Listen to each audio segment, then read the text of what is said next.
നമുക്കൊരു മുഖ്യ ശത്രുവുണ്ട് രാഷ്ട്രീയമായി. അത് RSS ആണ്. അത് ഫാസിസ്റ്റാണ് RSS. സ്വന്തം പാർട്ടിക്കകത്ത് BJPയുടെ സ്ലീപ്പിംഗ് സെൽസിനെ സൂക്ഷിക്കുന്ന പാർട്ടിയാണ് കോൺഗ്രസ് എന്ന് രാഹുൽ ഗാന്ധിയും പറയുന്നു. രാഷ്ട്രീയ വിദ്യാഭ്യാസത്തിൽ കമ്മ്യൂണിസ്റ്റ് പാർട്ടി ഒരുപാട് ദൂരം മുമ്പോട്ട് പോകാൻ ബാക്കിയുണ്ട്. ഇന്ത്യ സഖ്യത്തിൻ്റെ ഒരു റെലവൻസിനെ കുറച്ച് കാണിക്കുന്ന ഒരു നിലപാട് CPM-ൻ്റെ ഭാഗത്തുള്ളതായിട്ട് CPIക്ക് തോന്നിയിട്ടുണ്ടോ? ആരുടെയും പുറകിൽ ഒരു ബെഗ്ഗിംഗ് ബോളുമായി ഭിക്ഷാപത്രവുമായി പോകാൻ CPI തയ്യാറല്ല. രാഷ്ട്രീയ കടമയെ കോൺഗ്രസ് മറന്നു പോയിട്ട് കോൺഗ്രസ് ലാഭത്തെ പറ്റി ചിന്തിച്ചു. എല്ലാ കുറവുകളും ചൂണ്ടിക്കാണിക്കുമ്പോഴും ജനങ്ങൾക്ക് LDFിലാണ് ഇപ്പോഴും പ്രതീക്ഷ. ഏറ്റവും താഴെയുള്ള മനുഷ്യർക്ക്, അതായത് പാർട്ടി പ്രവർത്തകരായിട്ടുള്ള മനുഷ്യർക്ക് അഭിപ്രായ വ്യത്യാസം ഉണ്ടാകാണെങ്കിൽ ഇപ്പോൾ നേരത്തെ പറഞ്ഞ പോലെ സഹോദര പാർട്ടിയിലേക്ക് പോകുന്ന തരത്തിലുള്ള ഒരു മൂവ്മെൻറ്റ് അത്ര എളുപ്പമായോ ഇതിൻ്റെ ഇടയ്ക്ക്? പണ്ടങ്ങനെ ആയിരുന്നില്ല. ഡൽഹിയിലും BJPക്ക് ഭരണം കൊടുത്തതിന് പുറകിൽ കോൺഗ്രസിൻ്റെ വ്യക്തതയുണ്ട്. ഇന്ത്യ സഖ്യം എത്രത്തോളം സോളിഡാണ്, സ്ട്രോങ് ആണ്, അതിൻ്റെ പ്രവർത്തനം എത്രത്തോളം സജീവമാണ്? ഞങ്ങൾക്ക് വളർച്ച ഉണ്ടാകുന്നുണ്ട്. പക്ഷെ ഞങ്ങൾ ഏറ്റെടുക്കേണ്ട കടമകളുടെ വൈവിധ്യം നോക്കുമ്പോൾ ഈ വളർച്ച പോരാ. നിങ്ങളുടെ ഇമ്മീഡിയറ്റ് കാച്ച്മെൻറ്റ് ഏരിയയ്ക്ക് പുറത്തു നിന്ന് ആളുകൾ കമ്മ്യൂണിസ്റ്റുകളായി വരുന്നുണ്ടോ? മാർക്സിസത്തിന് സയൻസായി കാണണം.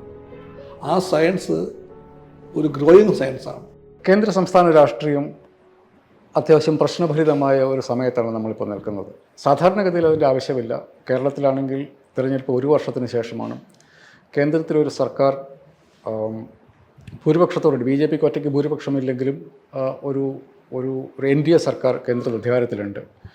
വളരെയധികം രാഷ്ട്രീയം നമ്മുടെ നാട്ടിൽ ചർച്ച ചെയ്യേണ്ട ഒരു സന്ദർഭമല്ല. പക്ഷേ കേന്ദ്രത്തിൽ NDA സഖ്യം അതിനു മുമ്പുണ്ടായിരുന്ന BJP സർക്കാരിനേക്കാൾ കൂടുതൽ ഊർജ്ജസ്വലമായി തന്നെ കോർപ്പറേറ്റ് ഹിന്ദുത്വ അജണ്ട മുമ്പോട്ട് വെക്കുന്ന ഒരു സന്ദർഭമുണ്ട്. അതിനെതിരായി വന്ന ഇന്ത്യ സഖ്യത്തിൽ മുൻപ് കണ്ട ഒരു ഒത്തൊരുമ കാണാത്തൊരവസ്ഥയുണ്ട്. കേരളത്തിൽ ഒരു ഭരണമാറ്റത്തെക്കുറിച്ചുള്ള, ഒരു ഭരണ തുടർച്ചയെക്കുറിച്ചുള്ള വളരെ സജീവമായ ചർച്ച 1 വർഷം മുമ്പ് തന്നെ തുടങ്ങിക്കഴിഞ്ഞു.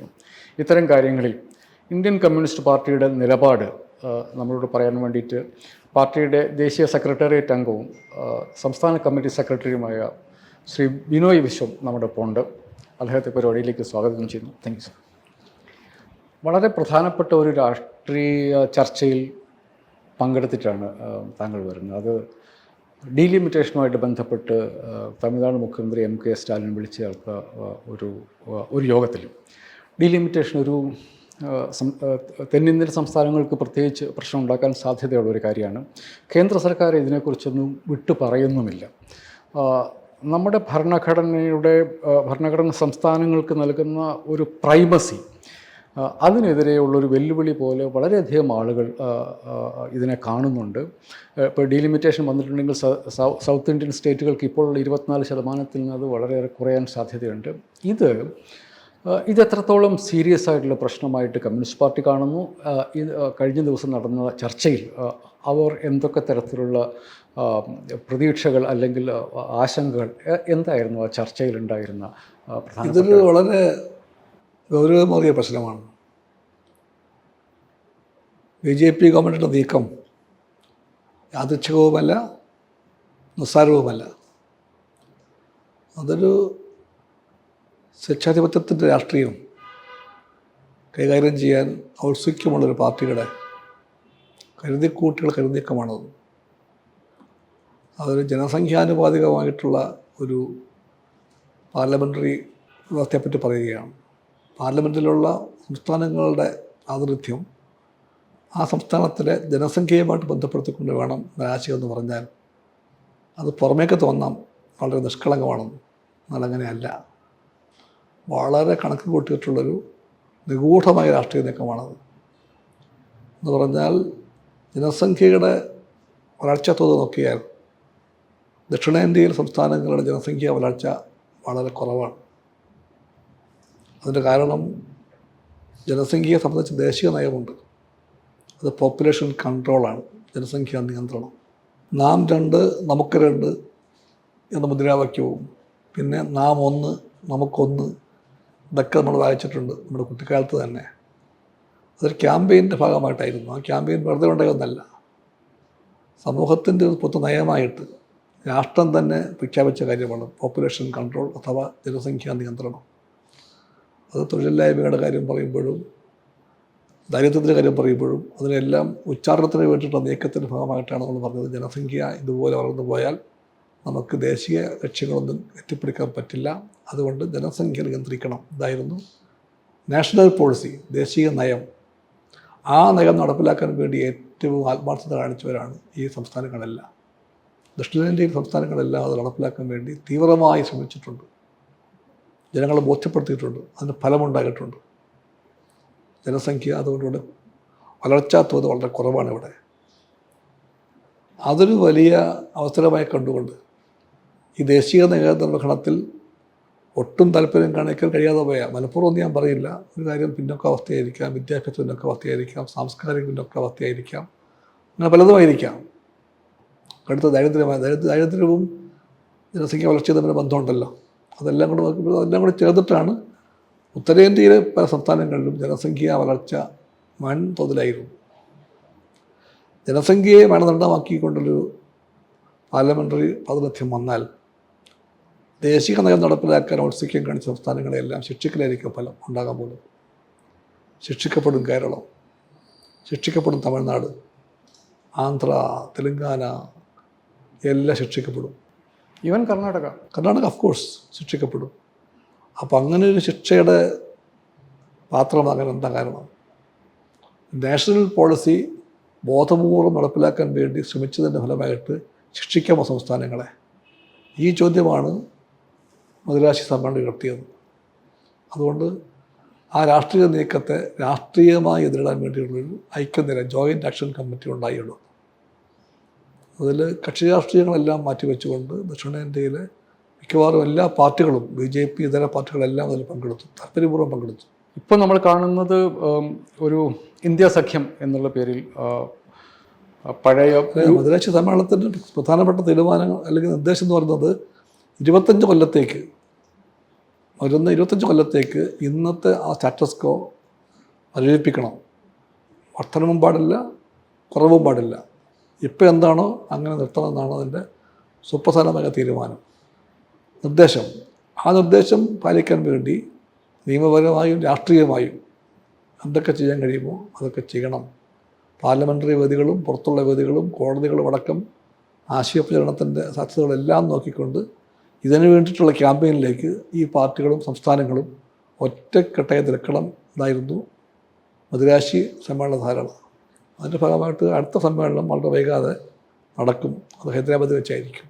RSS BJPക്കെതിരെയുള്ള ഒരു രാഷ്ട്രീയ സഖ്യം എന്ന നിലയ്ക്കാണ് ഇന്ത്യ സഖ്യം രൂപം കൊണ്ടത്. അതിൻ്റെ ഒരു എക്സ്റ്റൻഷനായിട്ട് ഈ മദിരാസി സഖ്യം മാറാൻ സാധ്യത, ഈ ജോയിൻ്റ് ആക്ഷൻ കമ്മിറ്റി മാറാൻ സാധ്യതയുണ്ടോ? അതിൻ്റെ എക്സ്റ്റൻഷൻ എന്ന് വിളിച്ചാൽ ചിലപ്പോൾ ശരിയാകില്ലായിരിക്കാം. പക്ഷേ അതിൻ്റെ താല്പര്യങ്ങളും ആശയങ്ങളും രാഷ്ട്രീയങ്ങളും എല്ലാം വേറെ രൂപത്തിൽ തന്നെയും ഒരു സ്വാധീനിച്ച് കാണാം. മാത്രമല്ല ഒരു അണ്ടർ കറണ്ടായിട്ട് ഒരു BJP രാഷ്ട്രീയത്തിൻ്റെ കൗശലങ്ങൾക്കെതിരെ നീങ്ങാനുള്ള രാഷ്ട്രീയ ജാഗ്രതയെപ്പറ്റി ഇന്ത്യ സഖ്യത്തിലുള്ള അതേ സമീപനം ഇതിലും കാണാം. എക്സ്റ്റൻഷൻ എന്ന് മാത്രം വിളിക്കേണ്ടതില്ല. കാരണം ഇന്ത്യ സഖ്യത്തിൻ്റെ ഇപ്പോൾ CPIയുടെ ദേശീയ സെക്രട്ടേറിയറ്റ് അംഗം എന്ന നിലയ്ക്ക് നോക്കുമ്പോൾ ഇന്ത്യ സഖ്യത്തിൻ്റെ ഇപ്പോഴത്തെ ഒരു അവസ്ഥ എന്താണ്?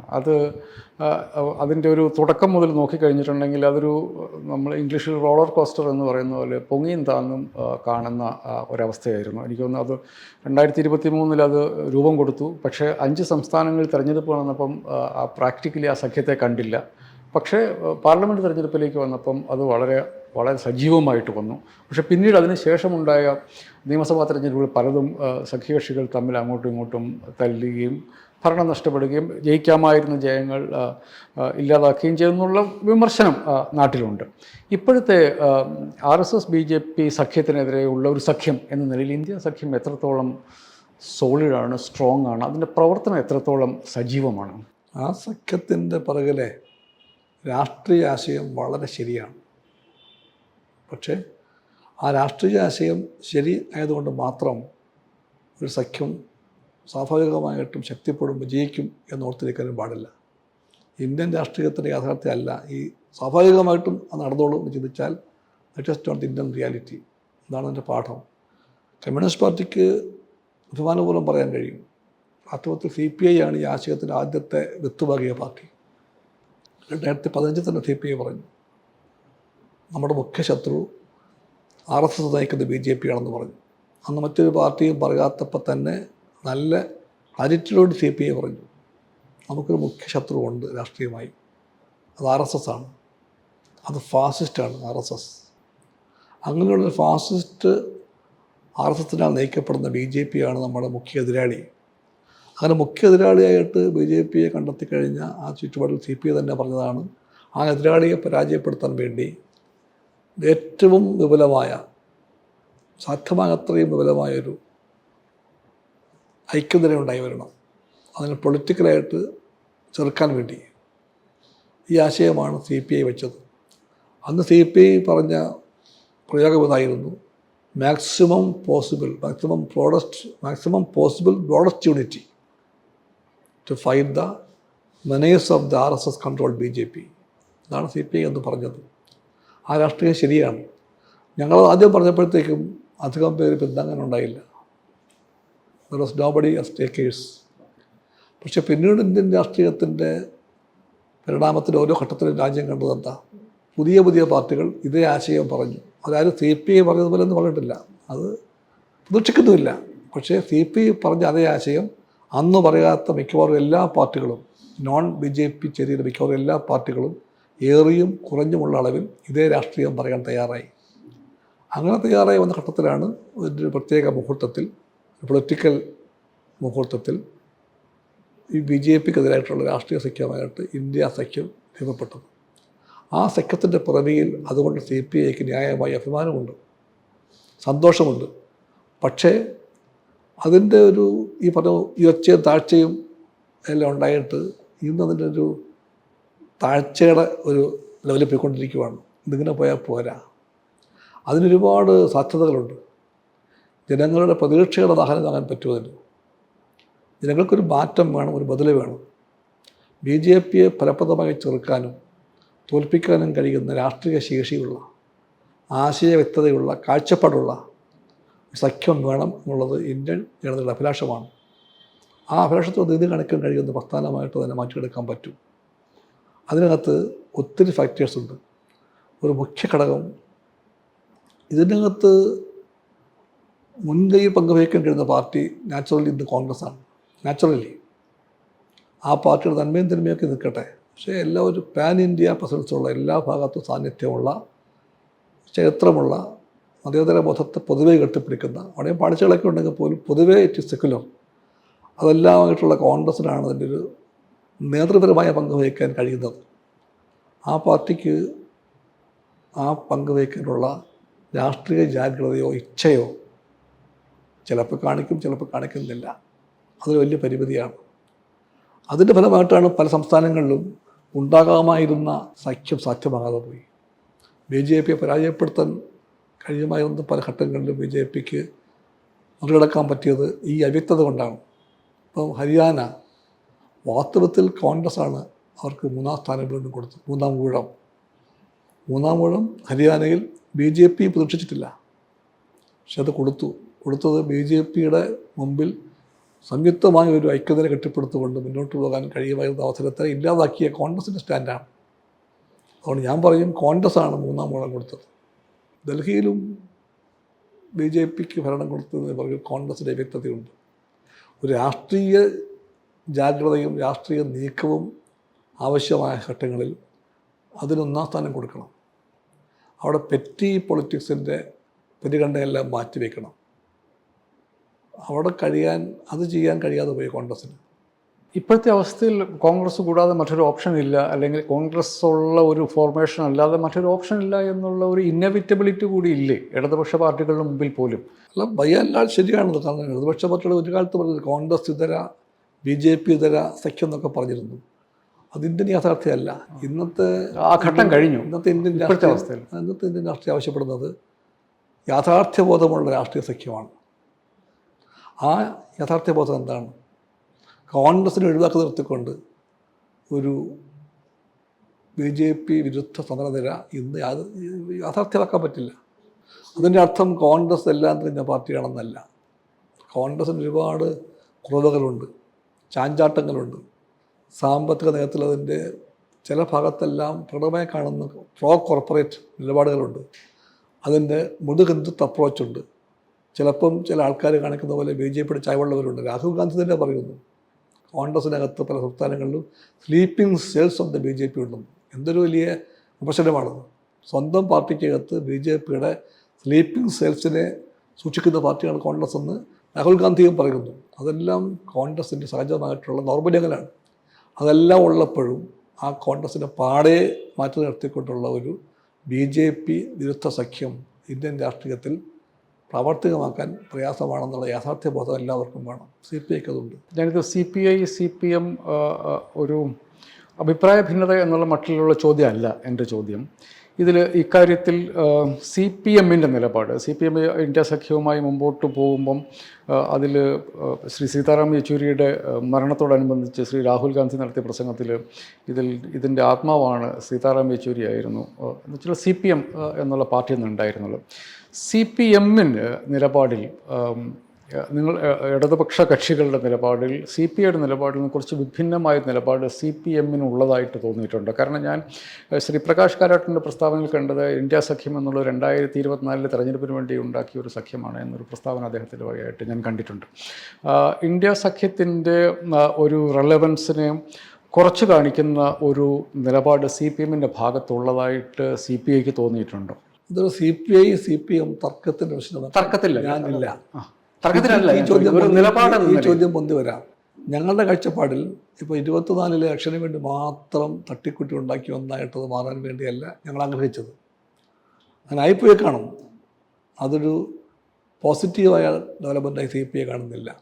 ആ സഖ്യത്തിൻ്റെ പൊട്ടൻഷ്യൽ വളരെ വലുതായിരുന്നു.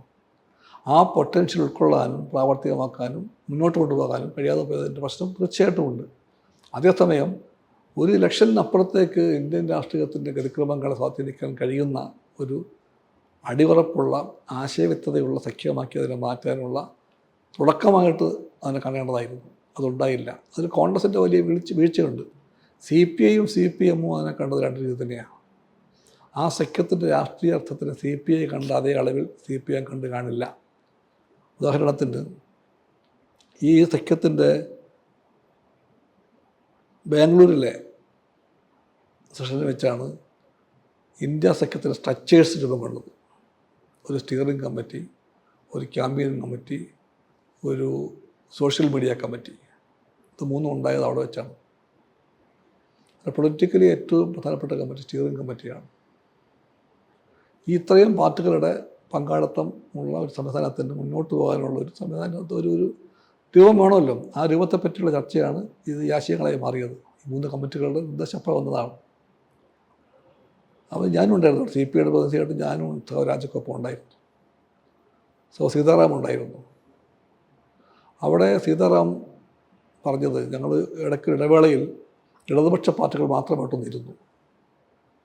വളരെ ഫെറ്റേണലായിട്ടുള്ള ബന്ധം ഞങ്ങൾ തമ്മിലുണ്ട്, നല്ല സൗഹൃദമുണ്ട്. ആ യോഗത്തിൽ വെച്ച് സീതാറാം പറഞ്ഞു, ക്യാമ്പയിൻ കമ്മിറ്റിയിലേക്കും സോഷ്യൽ മീഡിയ കമ്മിറ്റിയിലേക്കുള്ള ഞങ്ങളുടെ പേര് ഞങ്ങളിപ്പോൾ തന്നെ പറയാം. സ്റ്റിയറിംഗ് കമ്മിറ്റിയിലേക്കുള്ള ഞങ്ങളുടെ പേര് ഇപ്പോൾ ഞങ്ങൾ പറയുന്നില്ല. അത് അദ്ദേഹം ഒരു ഗ്യാപ്പിട്ട് നിർത്തി. അങ്ങനെ ഒരു കമ്മിറ്റിക്കകത്ത് പങ്കുചേരാവോ അതിനെ പറ്റിയുള്ള ചർച്ച ആ പാർട്ടിക്കകത്തുണ്ടായിരുന്നു എന്ന് ഞാൻ മനസ്സിലാക്കുന്നു. ഞാൻ പിന്നെ കേട്ടത് ഈ അലയൻസ് എന്നൊരു വാക്ക് CPMൻ്റെ രാഷ്ട്രീയ നയത്തിൻ്റെ നോട്ടപ്പാടിൽ എത്രമാത്രം ശരിയാകും ഈ ചർച്ചയും ഉള്ളതായിട്ട് ഞാൻ CPM സഹാക്കളിൽ പറഞ്ഞു കേട്ടു. അപ്പോൾ അലയൻസാണോ മുന്നണിയാണോ സഖ്യമാണോ എന്നുള്ള പേരിനെ പറ്റിയൊക്കെയുള്ള ചർച്ച ഉണ്ടായിരിക്കും. എന്തായാലും ആ കാരണത്തിൻ്റെ എല്ലാം ഫലമായിട്ടാണെങ്കിലും അല്ലെങ്കിലും CPM സ്റ്റിയറിംഗ് കമ്മിറ്റിയിൽ അംഗമായിട്ട് അന്ന് ചേർന്നില്ല, പേര് കൊടുത്തില്ല. ബാക്കി എല്ലാ പാർട്ടികളും പേര് കൊടുത്തപ്പോഴും സ്റ്റിയറിംഗ് കമ്മിറ്റിയിൽ CPMൻ്റെ പേര് കൊടുത്തില്ല. പക്ഷേ കാലത്തിൻ്റെ പ്രയാണത്തിൽ വളരെ വൈകാതെ തന്നെ CPM അതിൻ്റെ എല്ലാ പ്രവർത്തനങ്ങളിലും പങ്കെടുത്തിട്ടുണ്ട്. അതാണ് ഇന്ത്യൻ യാഥാർത്ഥ്യം. അതാണ് CPMൻ്റെ രാഷ്ട്രീയത എന്തായാലും ശരി. ഇന്ത്യ സഖ്യത്തിൻ്റെ ആ ഘട്ടത്തിൽ, ആ വരവിൻ്റെ ഘട്ടത്തിൽ മാറി നിൽക്കാൻ CPMന് കഴിയാതെ വന്നുകൊണ്ടായിരിക്കാം ഈ വിയോജിപ്പിൻ്റെ ഒരു ചെറിയ സ്വരമുണ്ടായെങ്കിൽ പോലും അവരതിൽ സ്റ്റിക്ക് ഓൺ ചെയ്തില്ല. ഞാനതിനെ അവർ കുറ്റപ്പെടുത്തുമല്ല, ഒരു പോസിറ്റീവായിട്ട് ഇന്ത്യൻ രാഷ്ട്രീയത്തെ മനസ്സിലാക്കിയതുകൊണ്ട് അവർ ഇതിൻ്റെ കൂടെ തന്നെ വരാൻ തയ്യാറായി. പക്ഷെ അവിടെയാണ് കോൺഗ്രസിനെ പറ്റി പറയേണ്ടത്. ഇത്രയും ഗൗരവമേറിയ ഒരു രാഷ്ട്രീയ സന്ദർഭത്തിൽ BJP എന്ന് പറയുന്ന എല്ലാ അർത്ഥത്തിലും എല്ലാ ഇന്ത്യ സഖ്യ പാർട്ടികളും ഒരുപോലെ തള്ളിപ്പറയേണ്ടുന്നൊരു പാർട്ടിയെ ചെറുക്കാനും തോൽപ്പിക്കാനും വേണ്ടിയുള്ള ഒരു സമരത്തിൻ്റെ ഐക്യനിലയിൽ കോൺഗ്രസ് പാർട്ടി വഹിക്കേണ്ട പങ്കെന്താണ്? ആ പങ്കിനെ പറ്റി ഒരു വ്യക്തത കോൺഗ്രസിനില്ല. കോൺഗ്രസിനകത്ത് പല വഴിക്കുള്ള പുൾസ് ആൻഡ് പ്രഷേഴ്സ് ഉണ്ട്. അങ്ങോട്ടും ഇങ്ങോട്ടുള്ള വടംവലികളും താല്പര്യ വൈരുദ്ധ്യങ്ങളെല്ലാമായിട്ട് അവിടെ രാഷ്ട്രീയ ലാഭത്തിന് മാത്രം പ്രശ്നം നോക്കിയാൽ പോരാ. രാഷ്ട്രീയ ലാഭമാണോ വലുത്, രാഷ്ട്രീയ കടമയാണോ വലുത്? രാഷ്ട്രീയ കടമയെ കോൺഗ്രസ് മറന്നു പോയിട്ട് കോൺഗ്രസ് ലാഭത്തെ പറ്റി മാത്രം ചിന്തിച്ചു. സ്വന്തം സീറ്റുകൾ എന്ന് മാത്രം ചിന്തിച്ചാൽ രാഷ്ട്രീയ കർത്തവ്യത്തിൻ്റെ നിർവഹണത്തിൽ അത്തരം പാർട്ടികൾക്ക് വഹിക്കേണ്ട പങ്ക് വഹിക്കാൻ പറ്റാതെ പോകും. കോൺഗ്രസ് ചിന്തിച്ചത് അത് മാത്രമായിട്ടാണ്. ഒരു സീറ്റും ആരുമായിട്ട് പങ്കുവയ്ക്കാനില്ല. ഇടതുപക്ഷ പാർട്ടികൾ എല്ലാം വലിയ സ്വാധീനമല്ല എല്ലായിടത്തും. ചില സ്വാധീനം മേഖലകളുണ്ട്, ചിലയിടത്ത് അത് കുറവാണ്. പക്ഷേ ഒരു യാഥാർത്ഥ്യമാണ് ഇന്ത്യയിലെ ഇടതുപക്ഷം. CPIയും CPMും അല്ല ഇന്ത്യയിലെ ലെഫ്റ്റ് പൊളിറ്റിക്സിലൊരു യാഥാർത്ഥ്യമാണ്. വോട്ടിംഗ് രാഷ്ട്രീയത്തിലും ഒരു ഘടകമാണ് ചിലയിടത്തെങ്കിലും. ഞങ്ങൾക്ക് നേർക്കാമതൊന്നും വേണ്ട. അർഹതപ്പെട്ടൊരു സീറ്റോ 2 സീറ്റോ പോലും തരാൻ കൂട്ടാക്കാതെ ഇടതുപക്ഷ പാർട്ടികളെ പല സംസ്ഥാനങ്ങളിലും പാടെ തന്നെ വകഞ്ഞു മാറ്റി നിർത്തി. ഒരു മുന്നണി എന്ന് പറയുമ്പോഴത്തേക്കും, സഖ്യം എന്ന് പറയുമ്പോഴത്തേക്കും അതിൽ കൊടുക്കേണ്ട ഒരു കൊടുക്കലും വാങ്ങലുമുണ്ട്, വിട്ടുവീഴ്ചകളുണ്ട്. അതാണ് മുന്നണി രാഷ്ട്രീയത്തിൻ്റെ തത്വശാസ്ത്രം. അതറിയില്ല കോൺഗ്രസ്സിന്. How to build up a united movements of political forces. രാഷ്ട്രീയ വ്യക്തത വേണം, രാഷ്ട്രീയ ഐക്യം വേണം, ആശയ വ്യക്തത വേണം, ആശയ ഐക്യം വേണം. അതിൻ്റെ എല്ലാം കൂടെ തന്നെ പാർലമെൻ്ററി രാഷ്ട്രീയമായതുകൊണ്ട് തന്നെ അവിടത്തേക്കുള്ള മത്സരത്തിൽ പാർട്ടികൾ തമ്മിലുള്ള ഷെയറിങ് വേണം. Sharing of positions, sharing of seats അത് വേണ്ടി വരും. ആ പങ്കുവയ്പ്പിൽ കോൺഗ്രസ് അശേഷം രാഷ്ട്രീയ വൈപുല്യമാർന്ന ബോധം കാണിച്ചില്ല, രാഷ്ട്രീയ വിവേകം കാണിച്ചില്ല. To make it short, political prudence കാണിച്ചില്ല. അതേസമയം BJP അതുകൂടെ മേക്കപ്പ് ചെയ്യാൻ പാകത്തിന് അവർ പുതിയ അലയൻസ് കണ്ടെത്തുന്നു. പുതിയ ആളുകളെ ഇപ്പം ശരിക്കും പറഞ്ഞാൽ JDU ഇന്ത്യ സഖ്യത്തിൽ ആദ്യം ഉണ്ടായിരുന്ന ആളാണ്. അവരെ കൂട്ടി, ചന്ദ്രബാബു നായിഡുവിനെ കൂട്ടി. BJPയെ സംബന്ധിച്ചിടത്തോളം അവരുടെ പൊളിറ്റിക്സ് അങ്ങനെ അഡ്വാൻസ് ചെയ്യുകയും ചെയ്യുന്നുണ്ട്. ഇതും കോൺഗ്രസ് കാണേണ്ട ഒരു കാര്യമല്ലായിരുന്നു. പൊളിറ്റിക്കൽ മാനേജ്മെൻറ്റിൽ BJP കാണിച്ച ഒരു ചടുലത. അതൊരു ഫാസിസ്റ്റ് പാർട്ടിക്ക് കഴിയും, അതൊക്കെ കഴിയും. അതുവരെ പറഞ്ഞതെല്ലാം മറന്നുകൊണ്ട് ചേർത്ത് പിടിച്ചു. JDUവിനെ ചേർത്ത് പിടിച്ചു, TDPയെ ചേർത്ത് പിടിച്ചു. അതൊരു ജാഗ്രതയാണ്, രാഷ്ട്രീയ പാർട്ടിയുടെ ജാഗ്രതയാണത്. അതുവരെ പറഞ്ഞതൊക്കെ മറന്നു വരും, വിമർശനങ്ങളൊക്കെ മാറ്റിവെച്ചു. അവർക്കറിയാം ഒരു പൊളിറ്റിക്കൽ കമ്പൽഷനുണ്ട്. ആ കമ്പൽഷൻ വിജയം തന്നെയാണെന്ന് അവർക്കറിയാം. വിജയിച്ചേ തീരൂ. ആ അവസ്ഥയിൽ ബാക്കി ഒന്നും നോക്കാതെ അവർ സഖ്യത്തിൽ ഒരുങ്ങി. JDUവിനോടും അതുപോലെ TDPയോടും സഖ്യത്തിൽ ഒരുങ്ങി ഫലമുണ്ടായി. അതുവരെ എന്താ പറഞ്ഞത്? ഒറ്റയ്ക്ക് ഭൂരിപക്ഷം. അതിൽ ഭൂരിപക്ഷമല്ല, ഒറ്റയ്ക്ക് 370 സീറ്റ്. ഭരണഘടന മാറ്റി എഴുതാൻ മാത്രമുള്ള ഭൂരിപക്ഷം. ഒറ്റയ്ക്ക് കിട്ടിയ എല്ലാവരോടും കൂടി 400. ഒറ്റയ്ക്ക് അങ്ങനെ ഭൂരിപക്ഷം മേടിച്ചെടുത്തിട്ട് ഭരണഘടന മാറ്റി എഴുതിയിട്ട് ഇന്നത്തെ ഭരണഘടന മാറ്റിയിട്ട് മനുസ്മൃതിയെ അടിസ്ഥാനമാക്കിയിട്ടുള്ള പുതിയ ഭരണഘടനയ്ക്ക് വേണ്ടിയാണ് BJP അണികളെ സജ്ജമാക്കിയത്. അത് പറഞ്ഞാണ് RSS ഇന്ത്യയുടെ മുമ്പിലേക്ക് ഒരു രാഷ്ട്രീയ അജണ്ട വെച്ചത്. ആ രാഷ്ട്രീയ അജണ്ട പരാജയപ്പെട്ടു പോയി. അത് പൊളിഞ്ഞ് പാളിയസായി. ആ സ്വപ്നമെല്ലാം തകർന്നു പോയി. പക്ഷെ ആ തകർച്ചയിലും BJP നീന്തി നിൽക്കാൻ ശ്രമിക്കുന്നുണ്ട്, മുങ്ങി താഴ്ന്നു പോകാതെ. അങ്ങനെ ഒരു ജാഗ്രത BJP കാണിക്കുമ്പോൾ മറുഭാഗത്ത് ആ ജാഗ്രതയെ ചെറുക്കാനുള്ള ഐക്യനിരയിലെ ഏറ്റവും മുഖ്യ പങ്ക് വഹിക്കേണ്ട പാർട്ടിയായ കോൺഗ്രസ്സിന് ആ പങ്ക് വഹിക്കാൻ കഴിയുന്നില്ല. അതിൻ്റെ പാഠം കോൺഗ്രസ് പഠിക്കണം. മുന്നണിക്കകത്ത് നിൽക്കുമ്പോൾ നയിക്കുന്ന പാർട്ടിയൊന്നും അല്ലെങ്കിലും പ്രധാനപ്പെട്ട പാർട്ടിയാണ് കോൺഗ്രസ്. ആ പാർട്ടി കാണിക്കേണ്ട ഉത്തരവാദിത്വ ബോധം, വിപുലമായിട്ടുള്ള രാഷ്ട്രീയ സമീപനങ്ങൾ അത് കാണിക്കാൻ കോൺഗ്രസിൻ്റെ ആയിട്ടില്ല. RSS നയിക്കുന്ന BJP ആണ് സെക്കുലർ ഇന്ത്യയുടെ ഒരു ശത്രു എന്ന് ഐഡൻറ്റിഫൈ അത് ആദ്യം പറയുകയും ചെയ്തു എന്ന് പറഞ്ഞു. ഇതേ കാര്യം ഇതും ഞാനൊരു CPI-CPM തർക്കത്തിന് വേണ്ടി ചോദിക്കുകയല്ല. പക്ഷേ നമ്മൾ ദേശീയ രാഷ്ട്രീയം കാണുമ്പോഴും ഏകദേശം ഇതേ നിലപാടായിരുന്നില്ലേ പാർട്ടി പിളരുന്നതിന് മുമ്പ് 60കളിൽ ഉണ്ടായിരുന്നത്? ഇന്ത്യയിലെ ഇന്ത്യയിൽ RSSൻ്റെ ഹിന്ദു വർഗീയതയുടെ വരവ് മുൻകൂട്ടി കണ്ടുവെന്ന് തന്നെയല്ലേ? അതിനെ ചെറുക്കണമെന്നുണ്ടെങ്കിൽ രാജ്യത്തെ മറ്റ് മതനിരപേക്ഷ കക്ഷികൾ ഇപ്പോൾ നേരത്തെ പറഞ്ഞ പോലെ അവരുടെ കമ്മ്യൂണിസ്റ്റ് പാർട്ടികളുടെ കണ്ണിൽ അവർക്കുള്ള ദൗർബല്യങ്ങളെ കുറേയൊക്കെ കണ്ടില്ല എന്ന് അടിക്കുക, അതല്ലെങ്കിൽ അതൊക്കെ മാറ്റിവെച്ചുകൊണ്ട് തന്നെ സെക്യുലർ ഡെമോക്രാറ്റിക് ഫോഴ്സസിൻ്റെ അവർ ഒരുമിച്ച് നിൽക്കണം എന്നുള്ള ഒരു നിലപാട് തന്നെ ആയിരുന്നില്ലേ നിങ്ങളുടേത്? 60കളിൽ ഉണ്ടായിരുന്ന പിളർപ്പിൻ്റെ സമയത്തേക്ക് ഉണ്ടായിരുന്നല്ലോ മുന്നണി എന്ന് പറഞ്ഞാൽ പല പല പാർട്ടികൾ, പല താല്പര്യങ്ങൾ, പല ആശയങ്ങൾ, പല അളവിലുള്ള നിലപാടുകളുടെ വ്യത്യാസങ്ങൾ ഇതെല്ലാം ഉള്ളപ്പോഴും ഫോർ എ കോമൺ കോസ് ഒന്നിക്കുന്ന പ്ലാറ്റ്ഫോമിൻ്റെ പേരാണ് മുന്നണി എന്ന്. അന്ന് പക്ഷേ ഇമ്മീഡിയറ്റ് ആയിട്ട് ഒരു കോമൺ കോസ് ഉണ്ടായി. RSS മറ്റേ ഭിന്നിപ്പിൻ്റെ കാലത്തേക്ക് പോകാനാണെങ്കിൽ പാർട്ടി ഒന്നായിരുന്ന കാലത്തുള്ള ജനറൽ സെക്രട്ടറിയാണ് സഖാവ് അജയ് ഘോഷ്. അദ്ദേഹത്തിൻ്റെ ഒരു ഹിസ്റ്റോറിക്കായ പ്രസ്താവനയുണ്ട്. ആ പ്രസ്താവന അദ്ദേഹം പറഞ്ഞത്, ഇന്ത്യയിൽ ഫാസിസം വരുമെങ്കിൽ അത് വരുന്നത് ഭൂരിപക്ഷ വർഗീയതയുടെ രൂപത്തിലായിരിക്കുമെന്നാണ്. അത് അദ്ദേഹം അന്ന് പറഞ്ഞതാണ്, ഏർലി 60s പറഞ്ഞതാണ്, 50s ഒടുവിൽ പറഞ്ഞതാണ്. അന്ന് ഇത്രയും വലിയ RSS ഇല്ല, അന്ന് BJP ഇല്ല, ജനസംഘം ചെറുതായിരുന്നു. അന്ന് തന്നെ ഇത് കാണാനുള്ള ദൂരക്കാഴ്ച ഉണ്ടായിരുന്നു കമ്മ്യൂണിസ്റ്റുകാർക്ക്. അതാണ് കമ്മ്യൂണിസ്റ്റ് ആശയത്തിൻ്റെ പ്രത്യേകത, ഈ ദൂരക്കാഴ്ചയാണ്, ഫാർ സൈറ്റഡ്നെസ്. അത് CPIക്ക് ഉണ്ടായിരുന്നു, ഒന്നായിരിക്കും പാർട്ടിക്ക് ഉണ്ടായിരുന്നു. പാർട്ടി ഭിന്നിച്ചപ്പോഴത്തേക്ക് തർക്കം പലതിനെപ്പറ്റി ഉണ്ടായിട്ടുണ്ട്. സോവിയറ്റ് ലൈനാണോ ശരി, ചൈനീസ് ലൈനാണോ ശരി, മുഖ്യ വിപത്തായ RSSനെ ചെറുക്കാൻ വേണ്ടിയുള്ള സമരത്തിൽ ഒരു കോൺഗ്രസിന് പങ്കുണ്ടോ ഇല്ലയോ, വലിയ വൻകിട ബുർഷ്വാസിക്കെതിരായിട്ടുള്ള സമരത്തിൽ നാഷണൽ ബുർഷ്വാസിയുടെ പങ്ക് എന്താണ്, ആ രീതിയിൽ കോൺഗ്രസ് ആരെ പ്രതിനിധീകരിക്കുന്നു. ഒരു തീവ്ര വലതുപക്ഷം അപ്പുറത്തുണ്ടായി വരുന്നു. സ്വതന്ത്ര പാർട്ടിയും ജനസംഘവും ഒക്കെ അടങ്ങുന്ന ഒരു എക്സ്ട്രീം റൈറ്റിൻ്റെ ഒരു പാർട്ടി ഉണ്ടായി വരുന്നു. അത് ഇന്ത്യയിലെ ഏറ്റവും വലിയ കുത്തക മുതലാളിമാരുടെ പാർട്ടിയായിട്ട് മാറാൻ ശ്രമിക്കുമ്പോഴത്തേക്കും ദേശീയ ബുർഷ്വാസിയുടെ രാഷ്ട്രീയ പാർട്ടിയായിട്ട് കോൺഗ്രസ് നിൽക്കുന്നു ഇപ്പുറത്ത്. രണ്ടും ബൂർഷ്വാ പാർട്ടികൾ തന്നെയാണ്. പക്ഷെ അതിനകത്തൊരു സംഘർഷം ഉണ്ടായി വരുമ്പോഴത്തേക്കും ഒരു കമ്മ്യൂണിസ്റ്റ് പാർട്ടി ഈ സംഘർഷത്തെ ഉപയോഗപ്പെടുത്തുന്നത് എങ്ങനെയാണ്, ഇതെല്ലാമായിരുന്നു ചർച്ചാ വിഷയങ്ങൾ. ഇന്നലെ കൂടി എന്നോടൊരു ടീനേജറായിട്ടുള്ള ഒരാൾ ചോദിച്ചു, കമ്മ്യൂണിസ്റ്റ് പാർട്ടികൾ എന്തിനാണ് രണ്ടായിട്ട് നിൽക്കുന്നത്? ഇവരൊരു മുന്നണിയാണ്, ടീനേജറാണ്, രാഷ്ട്രീയത്തിൻ്റെ പിളർപ്പിൻ്റെ കഥകളെക്കുറിച്ചൊക്കെ അവർക്ക് ചെറുതായിട്ടൊരു ധാരണ ഉണ്ടാകുമായിരിക്കും. ഇപ്പോൾ 2 കമ്മ്യൂണിസ്റ്റ് പാർട്ടികളുണ്ട്, അവർ ഒരുമിച്ച് വർക്ക് ചെയ്യുന്നു, ഇവരെന്തിനാണ് 2 കമ്മ്യൂണിസ്റ്റ് പാർട്ടികളായിട്ട് നിൽക്കുന്നത് എന്നുള്ളൊരു ചോദ്യം ടീനേജർക്കുണ്ട്.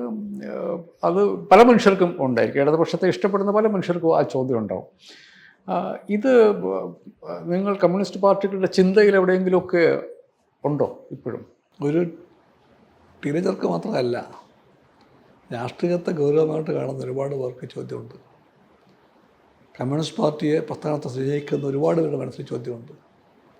ഇന്ത്യൻ രാഷ്ട്രീയത്തിൻ്റെ ഭാവിയിൽ കമ്മ്യൂണിസ്റ്റ് പാർട്ടികൾക്ക് വഹിക്കേണ്ട പങ്കിനെപ്പറ്റി ഉത്കണ്ഠപ്പെടുന്നവർക്ക് ചോദ്യമുണ്ട്. ആ ചോദ്യം ഒരു തള്ളിക്കളയണമെന്നാണെന്ന് എനിക്ക് അഭിപ്രായമില്ല. ഇതിൻ്റെ അർത്ഥം നാളെ ഇതൊന്നാകുന്ന എനിക്ക് അഭിപ്രായം എനിക്കില്ല. പക്ഷേ കമ്മ്യൂണിസ്റ്റ് പാർട്ടി നിലപാട് ഞാൻ പലവട്ടം പറഞ്ഞതാണ്. CPI stand for the unity of the communist parties. അത് പക്ഷേ ലയനമല്ല. ലയനമെന്ന വാക്ക് ഇതുപോലൊരു സഖ്യത്തിൻ്റെ, ഐക്യത്തിൻ്റെ, ഒരുമയുടെ ആശയതലങ്ങളിൽ ഒന്നും ഉൾക്കൊള്ളാനാകാത്തൊരു പൈങ്കിളി പദമാണ്. ഞങ്ങൾ സ്വന്തം സ്റ്റാൻഡ് പണ്ടേ വ്യക്തമാക്കിയതാണ്. ഇന്ത്യൻ കമ്മ്യൂണിസ്റ്റ് പ്രസ്ഥാനത്തിൻ്റെ തത്വാധിഷ്ഠിതമായ പുനരേകീകരണമാണ് ലക്ഷ്യമെന്നാണ് CPI സ്റ്റാൻഡ്. അത് ലയനമല്ലേ അല്ല.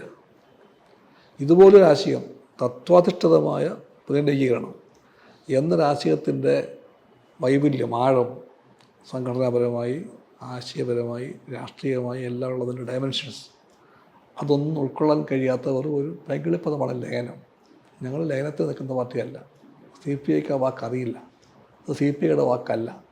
ഈ രാഷ്ട്രീയ ആഴമൊന്നും ഉൾക്കൊള്ളാനോ അന്വേഷിക്കാനോ കഴിയാത്ത ഏതോ പത്രക്കാരിട്ട പേരാണ് ലയനം. CPIയുടെ തലയ്ക്ക് ചേർത്ത് തൊപ്പിയാണത്. ഞങ്ങളുടെ നിലപാട് അതാണ്. കമ്മ്യൂണിസ്റ്റ് ഐക്യം അത് പുനരേകീകരണമാണ്.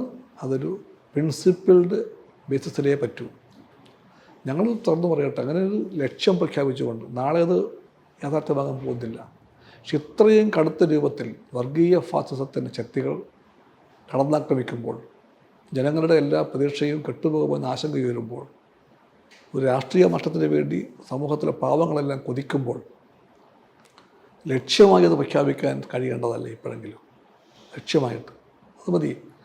അത് കഴിഞ്ഞാൽ പിന്നെ ഒരുപാട് പ്രോസസ്സുണ്ട്. അതിലേക്ക് എത്താനുള്ള ചർച്ചകൾ നീണ്ടു പോകും. ഞങ്ങൾക്കൊക്കെ അറിയാം. ആ ചർച്ചയിൽ പലതും വരണം. സംഘടനാ രൂപങ്ങളെ പറ്റി ചർച്ച ഉണ്ടാക്കണം. കഴിഞ്ഞ പ്രാവശ്യം ഒരു പൊതുവേദി വെച്ച് ഈ കൊച്ചി വെച്ച് തന്നെ ഗോവിന്ദമാഷിനോട് ചോദിച്ചു, വിനോദ് ഐക്യത്തെപ്പറ്റി പറയുമ്പോഴത്തേക്ക് ഞാൻ ചോദിക്കുവാണ്, ജനറൽ സെക്രട്ടറി ആരാകും?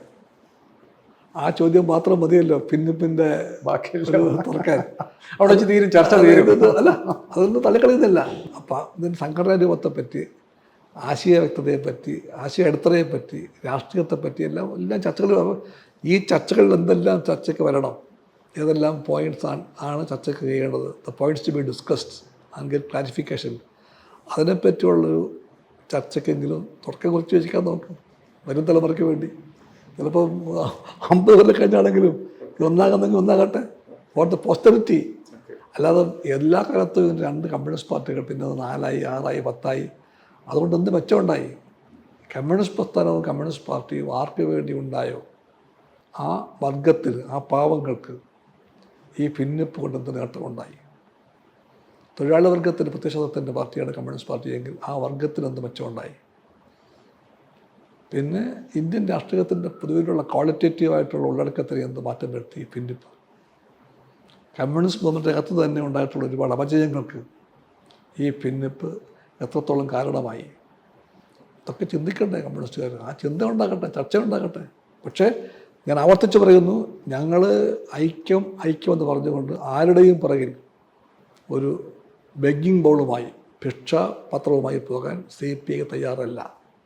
പക്ഷേ CPI എല്ലാ ഗൗരവത്തോടും കൂടി ഉത്തരവാദിത്വ ബോധം പൂർണ്ണമായി കാണിച്ചുകൊണ്ട് ഇന്ത്യൻ രാഷ്ട്രീയത്തിലെ, പ്രത്യേകിച്ചും കമ്മ്യൂണിസ്റ്റ് രാഷ്ട്രീയത്തിൻ്റെ അജണ്ടയ്ക്ക് മുമ്പിൽ വർഷങ്ങൾക്ക് മുമ്പ് CPI ഈ കാര്യം വെച്ചിട്ടുണ്ട്. There already. ലോകം വളരെ പെട്ടെന്ന് മാറിക്കൊണ്ടിരിക്കുന്നു, ടെക്നോളജി മാറിക്കൊണ്ടിരിക്കുന്നു, മനുഷ്യർ ജീവിക്കുന്ന ജീവിതത്തിൻ്റെ നിന്നിരിക്കുന്ന സ്ഥലം വളരെ പെട്ടെന്ന് മാറിക്കൊണ്ടിരിക്കുന്നു. മൂലധനത്തെക്കുറിച്ചുള്ള, ലാഭത്തെക്കുറിച്ചുള്ള നമ്മുടെ കാലികമായിട്ടുള്ള പല ധാരണകളും വളരെ പെട്ടെന്ന് മാറിക്കൊണ്ടിരിക്കുന്നത് പോലെ തോന്നുന്നുണ്ട്.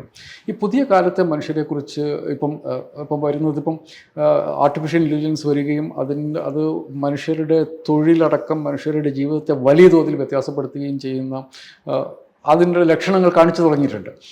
കമ്മ്യൂണിസ്റ്റ് പാർട്ടി എങ്ങനെയാണ് ഈ മാറ്റത്തെ കാണുന്നത്? എങ്ങനെയാണ് നിങ്ങൾ റെലവൻ്റായിട്ട് നിൽക്കാൻ നിങ്ങൾക്ക് പറ്റുക? ഈ മാറ്റത്തോട് നിങ്ങളുടെ പ്രതികരണം എന്തായിരിക്കും?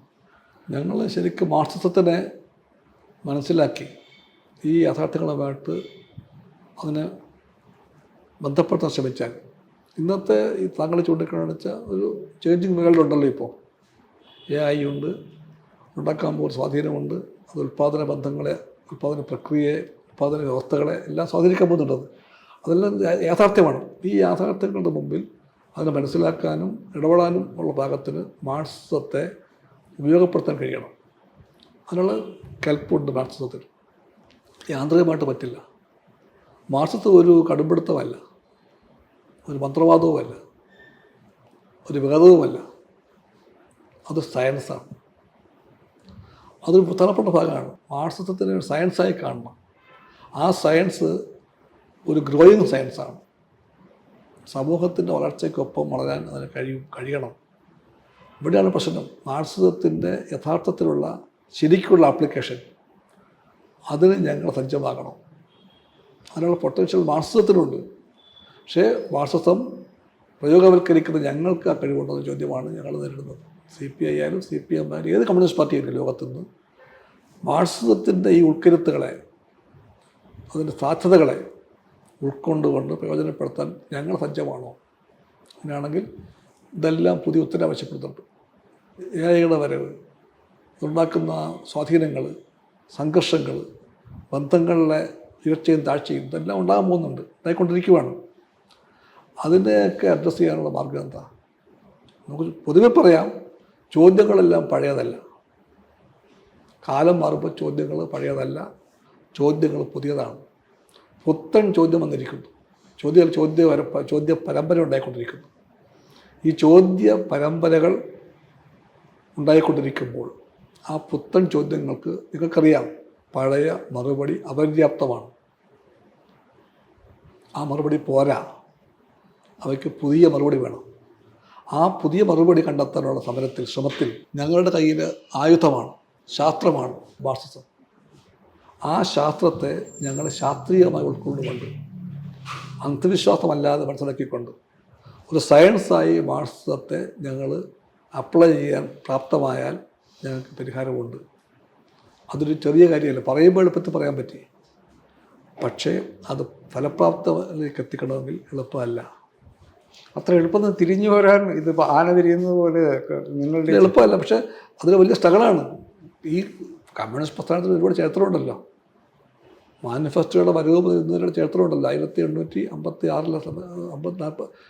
1848 അവിടെ മുതൽ ഇതുവരെയുള്ള ഞങ്ങളുടെ യാത്രയുണ്ടല്ലോ. ചെറിയ യാത്രയല്ലത്. ഈ യാത്രകൾ മുഴുവൻ ആർജിച്ച അനുഭവ സമ്പത്തുണ്ട്. അന്നൊന്നും ഇല്ലാത്തൊരു പുതിയ ലോകം ഉണ്ടായിക്കൊണ്ടിരിക്കുകയാണ്. ആ പുതിയ ലോകത്തിൻ്റെ പുറകിൽ ഉണ്ടാകുന്ന പുതിയ ചോദ്യങ്ങളെപ്പറ്റി ഞങ്ങൾക്ക് നല്ല ഗ്രാഹ്യം ഉണ്ടാകണം. ഞങ്ങൾ പഠിക്കണം. അങ്ങനെ പഠിക്കാനും അപ്ലൈ ചെയ്യാനും ഉത്തരം തേടാനും ഒക്കെ സഹായിക്കുന്ന ഒരു സയൻസ് ഞങ്ങളിലുണ്ട്. ആ സയൻസിൻ്റെ ആപ്ലിക്കേഷനിൽ ഞങ്ങൾ വിജയിച്ചാൽ ഞങ്ങൾ വിജയിക്കും. അതിൽ പരാജയപ്പെട്ടു പോയാൽ ഞങ്ങൾ പരാജയപ്പെടും. സംസ്ഥാന രാഷ്ട്രീയത്തിലേക്ക് വന്നു കഴിഞ്ഞിട്ടുണ്ടെങ്കിൽ വളരെ സീരിയസ് ആയിട്ടുള്ള ചർച്ച ഒരു വർഷത്തിന് ശേഷം ഉള്ള തെരഞ്ഞെടുപ്പിനെക്കുറിച്ചാണ്. ഞാൻ സത്യത്തിൽ ആദ്യമായിട്ടാണ് കേരളത്തിലെ തെരഞ്ഞെടുപ്പുകളൊക്കെ വളരെ ശ്രദ്ധാപൂർവം കാണുന്ന ഒരാൾ കൂടിയാണ് ഞാൻ. ഇത്ര നേരത്തെ മുന്നണികൾ തെരഞ്ഞെടുപ്പിന് ശേഷമുള്ള കാര്യത്തെക്കുറിച്ച് സംസാരിക്കുന്നത് ഞാൻ ആദ്യമായിട്ടാണ് കാണുന്നത്. പലപ്പോഴും ഉണ്ടാകുന്ന ആശയ സംഘടനകളൊക്കെ പല രൂപത്തിലുണ്ടാകും. പ്രതിപക്ഷത്തിലുണ്ടാകും, ഭരണപക്ഷത്തിലുണ്ടാകും. പക്ഷേ തെരഞ്ഞെടുപ്പിൻ്റെ വിജയത്തെക്കുറിച്ച് ഭരണപക്ഷം ഇത്ര ഉറപ്പിച്ച് പറയുന്ന ഒരു വെച്ചിട്ടുണ്ടെങ്കിൽ അത് വെറുതെ പറയുന്നതല്ല, അത് ആത്മാർത്ഥമായി വിശ്വസിച്ച് തന്നെ പറയുന്ന ഒരു കാഴ്ച ഞാൻ ആദ്യമായിട്ടാണ് കാണുന്നത്. ഇടതുപക്ഷ ജനാധിപത്യ മുന്നണി പൊതുവെ പുലർത്തുന്ന ഈ വലിയ പ്രതീക്ഷയ്ക്ക് ഒരു മൂന്നാമതൊരു ഭരണം ലഭിക്കുമെന്നുള്ള പ്രതീക്ഷ CPI അതിനെക്കുറിച്ചുള്ള CPIയുടെ നിലപാടിൻ്റെ ഒരു വ്യത്യസ്തത ഉണ്ടെന്ന് എനിക്ക് തോന്നുന്നില്ല. എന്താണ് നിങ്ങളുടെ തെരഞ്ഞെടുപ്പ് ഇവിടെ നിന്ന് കാണുമ്പോൾ ഒരു മൂന്നാമത് ഭരണത്തെക്കുറിച്ചുള്ള ഒരു നിലപാട്? LDF CPI അടക്കമുള്ള LDF ഒരു മൂന്നാം ഊഴം പ്രതീക്ഷിക്കുന്നുണ്ട്.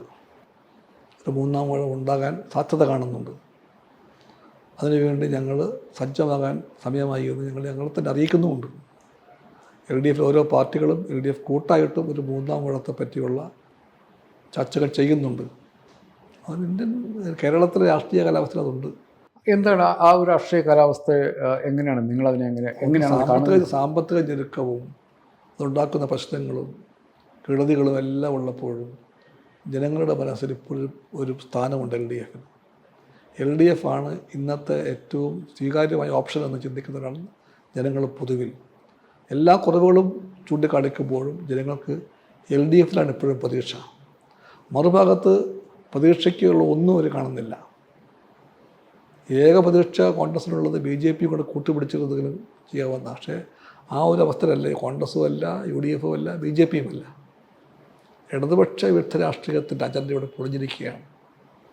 LDFനെ ദുർബലമാക്കാൻ വേണ്ടി ഏത് വഴിയും നോക്കാൻ വേണ്ടി കച്ചകെട്ടി പുറപ്പെട്ട കോൺഗ്രസും BJPയും അടങ്ങുന്ന SDPIയും വെൽഫെയർ പാർട്ടിയും അടങ്ങുന്ന എല്ലാത്തരം ആൻറ്റി കമ്മ്യൂണിസ്റ്റ് ഫോഴ്സസിനെയും കൂട്ടിയോജിപ്പിക്കുന്ന ആ രാഷ്ട്രീയത്തിൻ്റെ അടിത്തറ തകർന്നു നിൽക്കുന്നവിടെ അവർക്ക് ഒരുമിച്ച് പോകാൻ പറ്റില്ല.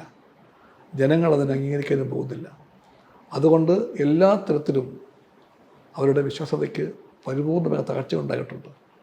ആ ചുറ്റുപാടിൽ ഇടതുപക്ഷ മൂല്യങ്ങളെ ഉയർത്തിപ്പിടിച്ചുകൊണ്ട് മുമ്പോട്ട് വന്നാൽ ജനങ്ങളുടെ മുമ്പിലുള്ള സ്വീകാര്യത LDFന് വീണ്ടും കൂടുമെന്നാണ് CPIയുടെ പ്രതീക്ഷ. അവിടെ ഇടതുപക്ഷ മൂല്യങ്ങളെപ്പറ്റിയും ഇടതുപക്ഷ രാഷ്ട്രീയത്തെപ്പറ്റിയുമുള്ള വ്യക്തതയെപ്പറ്റി CPIക്ക് ന്യായമായും ചില ബോധ്യങ്ങളുണ്ട്. അത് LDFനകത്തും പുറത്തും CPI പറയുന്നുണ്ട്. LDFാണ് ഭാവി, LDFാണ് ശരി. ഈ രാഷ്ട്രീയത്തിൻ്റെ ഭാഗത്തേക്ക് ജനങ്ങളെ കൂടുതലായിട്ട് ആകർഷിക്കണം. അങ്ങനെ ആകർഷിക്കാൻ അനുകൂലമായ സാഹചര്യം ഇപ്പോൾ ഉണ്ട്. അത് ഉപയോഗപ്പെടുത്തണം.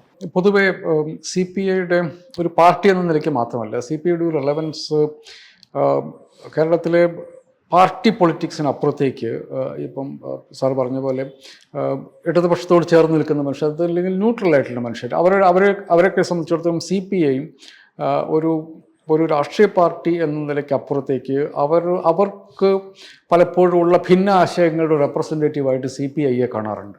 ഒരു ലാർജർ സ്പെക്ട്രത്തിൽ ഇപ്പം LDFിലുള്ള ചെറിയ ജനാധിപത്യ കക്ഷികൾ, ഇപ്പം കോൺഗ്രസ് എസ് എന്ന് പറയുന്നത്, NCP എന്ന് പറയുന്നത്, ജനതാദൾ എന്ന് പറയുന്നതൊക്കെ ചെറിയ ചെറിയ കക്ഷികളാണ്. പക്ഷേ അവരൊക്കെ ഒരു ഇമ്മീഡിയറ്റ് ആയിട്ടുള്ള ലെഫ്റ്റ് കോസിന് പുറത്തുള്ള ഒരു സെൻട്രൽ ലെഫ്റ്റ് മനുഷ്യരെ റെപ്രസെൻ്റ് ചെയ്യുന്നുണ്ട്. CPMൻ്റെ അപ്പുറത്ത്, CPMന് പുറത്തുള്ള ഒരു ലെഫ്റ്റ് കോസിനെ റെപ്രസെൻ്റ് ചെയ്യുന്നു. പലപ്പോഴും ഇപ്പം താങ്കൾ ചൂണ്ടിക്കാണിച്ചിട്ടുള്ള പോലെ ഇടതുപക്ഷ മൂല്യങ്ങളെക്കുറിച്ചുള്ള വർത്തമാനം പറഞ്ഞു കഴിയുമ്പോൾ അത് ഉറപ്പിച്ചു നിൽക്കാൻ പലപ്പോഴും CPIക്ക് അകത്തും പുറത്തും പറ്റാറുണ്ട് എന്നൊരു തോന്നൽ നമ്മുടെ നാട്ടിലെ മനുഷ്യർക്കുണ്ട്. പക്ഷേ ഇപ്പം കുറച്ചു കാലമായിട്ട് ഇപ്പം മിക്കവാറും അത് പലപ്പോഴും പുറത്ത് പറഞ്ഞു തന്നെ CPI അതിൻ്റെ അഭിപ്രായ വ്യത്യാസങ്ങൾ പുറത്ത് പറയുന്ന ഘട്ടം പലപ്പോഴും ഉണ്ടായിട്ടുണ്ട്. അതുകൊണ്ട് കൂടിയാണ് ഒരു തെറ്റുതിരുത്താനുള്ള ഒരു ഫോഴ്സായിട്ട് CPI കണ്ടുകൊണ്ടിരുന്നത്. അമ്മാതിരിയുള്ള വർത്തമാനങ്ങൾ പുറത്ത് നമ്മൾ കേൾക്കാറില്ല. അത് CPI ആ ഒരു തെറ്റുതിരുത്തൽ പരിപാടി എന്നുള്ളത് നിർത്തിയിട്ടാണോ അതെയോ? ഞാനത് ചോദിക്കാൻ കാരണം ഈ കഴിഞ്ഞ ഒരു തുടർഭരണം ആദ്യമായിട്ട് വരുന്നതിനുള്ള പ്രധാനപ്പെട്ട കാരണങ്ങളിൽ ഒന്നായിട്ട് പറയപ്പെടുന്നത് CPIയും CPIയും തമ്മിലുള്ള ഇതിനു മുമ്പ് കാണാത്ത വിധത്തിലുള്ള ഒരു ഐക്യം കഴിഞ്ഞ 2021 തെരഞ്ഞെടുപ്പിലുണ്ട് എന്നുള്ള നിരീക്ഷണമുണ്ട്. അത് മിക്കവാറും രണ്ട് പാർട്ടികളും തമ്മിൽ പരസ്യമായിട്ടുള്ള ഒരു തരത്തിലുള്ള ലഹളയും കഴിഞ്ഞ സമയത്തുണ്ടായിരുന്നില്ല, ഇപ്പോഴും ഇല്ല. നിങ്ങൾ ഈ അഭിപ്രായ വ്യത്യാസങ്ങൾ പുറത്തു പറയുന്ന പരിപാടി നിർത്തിയോ? ഞങ്ങൾ രണ്ട് പാർട്ടികളാണ്. CPI ഒരു പാർട്ടിയാണ്, CPM വേറൊരു പാർട്ടിയാണ്. രണ്ട് പാർട്ടികൾ. പക്ഷെ രണ്ട് പാർട്ടികൾ തന്നെയാണെങ്കിലും ഇന്നത്തെ ഇന്ത്യൻ രാഷ്ട്രീയത്തിൽ ഈ ഓരോ പാർട്ടിക്കും ഒരു ഒരു സഖ്യകക്ഷി, ഒരു കൂട്ടുകാരൻ, ഒരു ബന്ധു, ഒരു സമര പോരാട്ടങ്ങളിലെ പങ്കാളി ആരാണ് എന്ന ചോദ്യം വന്നാൽ CPIക്ക് മുമ്പിലുള്ള ഓപ്ഷൻ CPM ആണ്. CPMനുമുള്ള ഓപ്ഷൻ CPI ആണ്. അത് CPIക്ക് അറിയാം, CPMനും അറിയാം. ഞങ്ങൾ എന്നും കലഹിക്കേണ്ടവരല്ല, ഞങ്ങൾ ഐക്യപ്പെട്ടു പോകേണ്ടവരാണ്. കാരണം ഞങ്ങൾ തമ്മിൽ പ്രശ്നങ്ങളൊക്കെ ഉണ്ടാകാം, പല വിഷയങ്ങൾ അപ്രോച്ച് വേറെ ആയിരിക്കും. അങ്ങനെ എല്ലാം ആയിരിക്കുമ്പോഴും ഞങ്ങൾക്കൊരു പൊതു ശത്രുവുണ്ട്, ഒരു പൊതു ലക്ഷ്യമുണ്ട്, ഒരു വലിയ ജനതയുണ്ട്. ഞങ്ങൾ കാണേണ്ട, ഞങ്ങൾ സംരക്ഷിക്കേണ്ട, ഉയർത്തിപ്പിടിക്കേണ്ട താല്പര്യങ്ങളുടെ ഒരു വലിയ ഭൂമികയുണ്ട് ഇവിടെ. അതെല്ലാം പരിഗണിക്കുമ്പോഴത്തേക്കും ഞങ്ങൾക്കറിയാം ഞങ്ങൾ ഒരുമിച്ചാണ് പോകേണ്ടത്. CPI-CPM ബന്ധങ്ങൾ തകരാൻ പാടില്ല. CPI-CPM ബന്ധത്തിൻ്റെ അടിത്തറയിൽ കെട്ടിപ്പിടിക്കപ്പെട്ട LDF ദുർബലമാകാൻ പാടില്ല. CPI മുന്നണിക്കകത്തും അല്ലെങ്കിൽ പുറത്തും പറയുന്ന എല്ലാ വിമർശനങ്ങളുടെയും അടിയിൽ ഈ താല്പര്യമുണ്ട്, to strengthen the LDF. LDF വീക്കം ചെയ്യപ്പെട്ടാൽ, ദുർബലമായാൽ, ഇന്ത്യൻ രാഷ്ട്രീയത്തിലെ പ്രതീക്ഷകളെ തുരുത്തായ കേരളത്തിൽ, ജനങ്ങൾക്ക് വിശ്വസിക്കാൻ വേണ്ടി വെളിച്ചം കൊളുത്തി വെച്ച കേരളത്തിൽ ആ വെളിച്ചം കെട്ടുപോകും. ആ വെളിച്ചം കെട്ടുപോകാൻ പാടില്ല. അതുകൊണ്ട് LDFൻ്റെ ഈ രാഷ്ട്രീയം പരാജയപ്പെടാൻ പാടില്ല. അതാണ് CPIയുടെ കാഴ്ചപ്പാട്. ആ കാഴ്ചപ്പാട് CPMനും ഉണ്ടാവും. അതാണ് ഞങ്ങൾ ഒന്നിപ്പിക്കുന്നത്. അതിൻ്റെ അർത്ഥം എല്ലാ വിഷയത്തിലും 100% ഞങ്ങൾക്കും അവർക്കും ഒരേ നിലപാടാണെന്നല്ല. ഞങ്ങൾ രണ്ട് പാർട്ടികളായതുകൊണ്ട് തന്നെ ഞങ്ങൾക്കും അവർക്കും ചില വിഷയങ്ങളിലൊക്കെ വ്യത്യസ്തമായ അഭിപ്രായങ്ങളുണ്ടാകും. അത് ഇന്നലെ ഉണ്ടായിട്ടുണ്ട്, ഇന്നുണ്ട്, നാളെയും ഉണ്ടാകാം. അതിനെല്ലാം അപ്പുറത്തൊരു അഭിപ്രായ വ്യത്യസ്തങ്ങളുടെ ആ ഒരു ഘടകത്തിന് എത്രയോ വലുതാണ് ഞങ്ങളെ തമ്മിൽ ഒന്നിപ്പിക്കുന്ന അഭിപ്രായ ഐക്യത്തിൻ്റെ ആലോകം. അതുകൊണ്ട് ആ ഐക്യത്തിൻ്റെ ഭാഗത്താണ് ഊന്നൽ കൊടുക്കേണ്ടത്. ഞാൻ കണ്ടിട്ട് ഒരു അടുത്ത കാലത്തുള്ള ഒരു പുതിയ ഫിനോമിനൻ എന്നുള്ളത്, പണ്ട് കാലത്ത് CPIയും CPM ഒരു മുന്നണിയിൽ പ്രവർത്തിക്കുമ്പോൾ തന്നെ ചില കാര്യങ്ങളിൽ ഒരു കോംപ്രമൈസും ഇല്ലാത്ത നിലപാടാണ്. പക്ഷേ ഇപ്പോൾ ഈയിടെയായിട്ട് എനിക്ക് തോന്നുന്നു കഴിഞ്ഞ 10 വർഷമായിട്ടായിരിക്കും CPM വിടുന്നവർ പലരും CPIയിൽ ചേരുന്നു, CPIയിൽ നിന്ന് വിടുന്നവർ CPMൽ ചേരുന്നു. ഈയിടെ തന്നെ എനിക്ക് നേരിട്ട് അറിയാവുന്ന ആൾ CPMകാരനായിരുന്നു. അപ്പം ഞാൻ ചോദിച്ചു, നിങ്ങളുടെ നാട്ടിലെ എങ്ങനെയുണ്ട് പാർട്ടി പ്രവർത്തനം എന്ന് ചോദിച്ചപ്പോൾ ഞാനിപ്പം CPM വിട്ടു, ലോക്കലായിട്ട് ഞങ്ങൾക്ക് ചില അഭിപ്രായ വ്യത്യാസങ്ങൾ. അപ്പം ഞാൻ ചോദിച്ചു, ഇപ്പോൾ എവിടെ പോയി? ഇപ്പോൾ CPIയിലാണ് എന്ന് പറഞ്ഞു. ഇതൊരു പുതിയ ഫിനോമിനനാണോ? അതായത് നിങ്ങളുടെ ഈ മുകളിൽ കാണുന്ന ഇപ്പോൾ രണ്ട് പാർട്ടി എന്ന് താങ്കൾ ആവർത്തിച്ച് പറയുമ്പോഴും ഏറ്റവും താഴെയുള്ള മനുഷ്യർക്ക്, അതായത് പാർട്ടി പ്രവർത്തകരായിട്ടുള്ള മനുഷ്യർക്ക് അഭിപ്രായ വ്യത്യാസം ഉണ്ടാകുകയാണെങ്കിൽ ഇപ്പോൾ നേരത്തെ പറഞ്ഞ പോലെ സഹോദര പാർട്ടിയിലേക്ക് പോകുന്ന തരത്തിലുള്ള ഒരു മൂവ്മെൻറ്റ് അത്ര എളുപ്പമായോ ഇതിൻ്റെ ഇടയ്ക്ക്? പണ്ടങ്ങനെ ആയിരുന്നില്ലല്ലോ. എന്നല്ലേ തെളിയുന്നത്? താങ്കൾ തന്നെ പറഞ്ഞിട്ടില്ല അങ്ങനെ ഒരു ബന്ധമുണ്ട്. ഞങ്ങൾ തർക്കിക്കുമ്പോഴും തർക്കത്തിൻ്റെ രൂക്ഷത കൂടിയാലും കുറഞ്ഞാലും ഒക്കെ മനുഷ്യർക്ക് CPIക്കാർക്കും CPMകാർക്കും സ്വന്തം പാർട്ടിക്കകത്ത് നിൽക്കാനാകാത്ത അവസ്ഥ വന്നാൽ അവർ ഓപ്റ്റ് ചെയ്യുന്നത് BJP അല്ല, കോൺഗ്രസ് അല്ല, കമ്മ്യൂണിസ്റ്റ് പാർട്ടിയാണ്. CPI ആകാം, CPM ആകാം. അത് അത്രയും നല്ലതാണെന്ന് എൻ്റെ അഭിപ്രായം. ഞങ്ങളുടെ പാർട്ടിയിൽ നിന്ന് ഒരാൾ പോലും പോയിക്കൂടാ എന്നാണ് എൻ്റെ സ്റ്റാൻഡ്. ഒരാൾ പോലും പോയിക്കൂടാ. എല്ലാ വഴിയിലും അവർ പോകാതിരിക്കാൻ വേണ്ടി നോക്കണമെന്ന് ഞാൻ പാർട്ടിക്കകത്ത് ഞാൻ പറയുന്നത് ആണ് എൻ്റെ അഭിപ്രായവും. ഏത് വിഷയങ്ങളും പാർട്ടിക്കകത്ത് പറയാം, പരിഹാരം കാണാൻ ശ്രമിക്കണം, പരിഹരിക്കാൻ പറ്റുമവ. കാരണം പാർട്ടിയാണ് ഏറ്റവും വലുത്, ഐക്യമാണ് ഏറ്റവും മുഖ്യം. പക്ഷെ എല്ലാ വാതിലും അടഞ്ഞു, ഒരാൾക്ക് പോയേ തീരുമെന്ന അവസ്ഥ വന്നാൽ അവിടെ ഞാൻ പറയാനുള്ള വെച്ച് പറയൂ. അങ്ങനെയാണെങ്കിൽ എല്ലാ വാതിലും അടഞ്ഞു നിങ്ങൾക്ക് പോയേ തീരുമെന്നുണ്ടെങ്കിൽ BJPയിൽ പോകരുത്, യു ഗോ ടു CPM എന്ന് ഞാൻ പറയും. അങ്ങനെയാണ് അത് CPMനും പറയാൻ പറ്റണം. ഈ അവസ്ഥ CPMനകത്ത് ഉണ്ടാകാം, ചിലപ്പോൾ ഉണ്ടായാൽ CPMനും പറയാൻ കഴിയണം, BJPയിലേക്ക് പോകല്ലേ, CPIയിലേക്ക് പോകാൻ പറയണം. അതൊരു രാഷ്ട്രീയ ബോധം. ആ രാഷ്ട്രീയ ബോധം CPIക്കുണ്ട്. അത് രാഷ്ട്രീയ ബോധമാണ്, ആശയബോധമാണ്, വർഗബോധമാണ്. അത് CPIക്ക് തന്നെ കൊണ്ടുണ്ട്. പക്ഷേ CPIയിൽ തന്നെ ഞാൻ ശ്രദ്ധിച്ചത് ചില പ്രദേശങ്ങളിലെങ്കിലും ഞങ്ങളെ കേൾക്കുന്നില്ല, പാർട്ടി നേതൃത്വം ഞങ്ങളെ കേൾക്കുന്നില്ല എന്ന് മനുഷ്യർ സോഷ്യൽ മീഡിയയിൽ പറയുന്നത് ഞാൻ കണ്ടിട്ടുണ്ട്. അപ്പോൾ മലബാറിലെ ചില ജില്ലകളിൽ നിന്നൊക്കെ അത്തരം കമ്മ്യൂണിക്കേഷൻസ് ഞാൻ കണ്ടിട്ടുണ്ട്. ഈ പൊതുവെ CPI ഒരു ലിബറൽ, നിങ്ങളുടെ പുറത്തുനിന്ന് ഞങ്ങളെ സംബന്ധിച്ചും കുറേ കൂടെ ലിബറലായിട്ടുള്ള ജനാധിപത്യം അംഗീകരിക്കാൻ അഭിപ്രായ വ്യത്യാസങ്ങൾക്ക് സ്പേസ് കൊടുക്കുന്നൊരു പാർട്ടിയാണ്. അപ്പോൾ ഈ മനുഷ്യരുടെ ശബ്ദം പലപ്പോഴും കേൾക്കാതെ പോകുന്നുണ്ടോ പാർട്ടിയുടെ സംസ്ഥാന നേതൃത്വം? ശരിയല്ല. ആ പറഞ്ഞത് ആരായാലും ശരി, ഞാൻ ഈ മീഡിയ വഴി പറയുന്നു, അവർക്ക് ഉള്ള വിമർശനം പാർട്ടിയെ അറിയിക്കുക, കേൾക്കാൻ CPI സെക്രട്ടറി തയ്യാറായിരിക്കും. ഓക്കെ, അത് അവർക്ക് വേണ്ടിയിട്ടുള്ള ഒരു മെസ്സേജ്. കാരണം അതാണ് CPI സ്റ്റാൻഡ്. CPIക്കകത്ത് നിൽക്കുന്ന ഓരോരുത്തർക്കും ഈ പാർട്ടിയോട് സ്നേഹമുണ്ടെങ്കിൽ ഈ പാർട്ടിക്കകത്തൊക്കെ സ്ഥാനം ഉണ്ടായിരിക്കും. നേതൃത്വം കേൾക്കുന്നില്ല എന്ന് പരാതി ഞാൻ കണ്ടിട്ടുണ്ട്. നേതൃത്വം കേൾക്കും. പാർട്ടിയിൽ ഐക്യത്തിന് വേണ്ടി CPI നേതൃത്വം ഉറച്ചു നിൽക്കുന്നുണ്ട്. ഐക്യം എന്ന് പറഞ്ഞാൽ പാർട്ടി രാഷ്ട്രീയം, സംഘടനാ പ്രമാണം, പാർട്ടിയുടെ പ്രത്യയശാസ്ത്രം, പാർട്ടിയുടെ ഒരു സദാചാരബോധം, മൂല്യസങ്കല്പങ്ങൾ, ഇതെല്ലാമാണ് ഐക്യത്തിൻ്റെ അടിസ്ഥാനം. അതിനെ അടിസ്ഥാനപ്പെടുത്തിക്കൊണ്ട് പാർട്ടിയെ മുന്നോട്ട് കൊണ്ടുപോകാൻ വേണ്ടി CPI ലീഡർഷിപ്പ് അതിന് പങ്കുവയ്ക്കാൻ എപ്പോഴും തയ്യാറായിരിക്കും. എപ്പോഴും. കേരളത്തിലടക്കം കമ്മ്യൂണിസ്റ്റ് പാർട്ടികൾ വളർന്നിട്ടുള്ളത് കമ്മ്യൂണിസ്റ്റ് പാർട്ടികളുടെ പുറത്തു നിന്നുള്ള കമ്മ്യൂണിസ്റ്റുകാരല്ലാത്ത മനുഷ്യർ കമ്മ്യൂണിസ്റ്റ് പാർട്ടികളിലേക്ക് വന്നിട്ടാണ്. 4 പേര് വെച്ച് തുടങ്ങിയ പാർട്ടിയാണ് കേരളത്തിലെ പാർട്ടി. ലോകത്തെല്ലായിടത്തും അങ്ങനെയാണ്. പക്ഷേ ഇപ്പം അങ്ങനെ കമ്മ്യൂണിസ്റ്റ് പാർട്ടികളുടെ അല്ലെങ്കിൽ നിങ്ങളുടെ ഇമ്മീഡിയറ്റ് കാച്ച്മെൻറ്റ് ഏരിയയ്ക്ക് പുറത്തു നിന്ന് ആളുകൾ കമ്മ്യൂണിസ്റ്റുകളായി വരുന്നുണ്ടോ? എന്താണ് കേരളത്തിലെ കമ്മ്യൂണിസ്റ്റ് പാർട്ടിയുടെ സെക്രട്ടറി എന്ന നിലയ്ക്ക് താങ്കളുടെ ഒരു എക്സ്പീരിയൻസ്? ഞങ്ങൾ തന്നെ ഗൗരവമായിട്ട് കണ്ട കാര്യമാണത്. Serious question.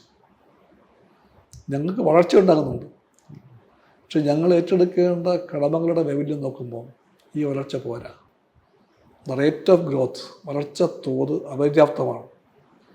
ഞങ്ങൾ നേരിടുന്നൊരു വലിയ സംഘടനാ പ്രശ്നമാണ്, രാഷ്ട്രീയ പ്രശ്നമാണത്.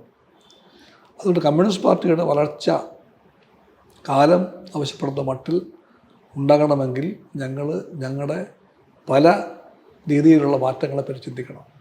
സംഘടനയ്ക്കകത്ത് മാറ്റം, ആശയങ്ങൾ പഠിപ്പിക്കാൻ എന്നുള്ള മാറ്റം, പുതിയ തലമുറയെ ഞങ്ങൾ കാണുന്നില്ല. ഉണ്ട്, അവിടെ ഇവിടെയൊക്കെ ഉണ്ട്. പക്ഷേ ന്യൂ ജനറേഷൻ എന്ന് പറയുന്നത് ആ തലമുറ പൊതുവിൽ രാഷ്ട്രീയത്തോട് അകൽച്ച കാണിക്കുന്നു. ആ അകൽച്ച ഞങ്ങളെയും ബാധിക്കുന്നുണ്ട്. അത് കണ്ടെടുത്തിട്ട് കാര്യമൊന്നുമില്ല. വിദ്യാർത്ഥികളും ചെറുപ്പക്കാരും അടങ്ങുന്ന ആ തലമുറയുടെ മുമ്പിൽ ഞങ്ങൾ സ്വീകാര്യമാകുന്നുണ്ടോ? ഇപ്പോൾ പലരും ചോദിക്കുന്നുണ്ട്, എന്തുകൊണ്ട് പാർട്ടിക്കകത്ത് ചെറുപ്പക്കാരെ കാണുന്നില്ല, അവരൊക്കെ അവിടെ പോയി എന്ന്.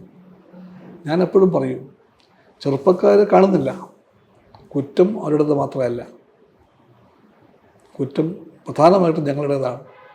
ആ തലമുറയ്ക്ക് ഞങ്ങൾ സ്വീകാര്യമാകുന്നില്ല, അല്ലെങ്കിൽ ആ തലമുറയ്ക്ക് ആകർഷണീയമായിട്ടുള്ളത് ഒന്നും കാണിക്കാൻ ഞങ്ങൾക്കാകുന്നില്ല.